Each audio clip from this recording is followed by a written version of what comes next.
в 8 лет я начал курить сигареты во втором классе. Мне кажется, я пиво попробовал тоже лет в 12.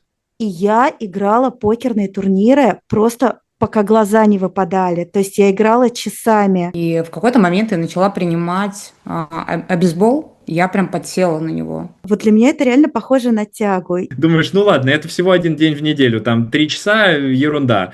Потом еще, и все это сваливается. То есть зависимость Ну, так и работает. это действительно было связано, что Да, и творчество, да, но и Курта Кобейна сейчас нет. Возможно, если бы он дожил там до тридцатки, он бы сказал, ну да, дальше едем по-другому. Творите, но не употребляйте. да. Да, да, да.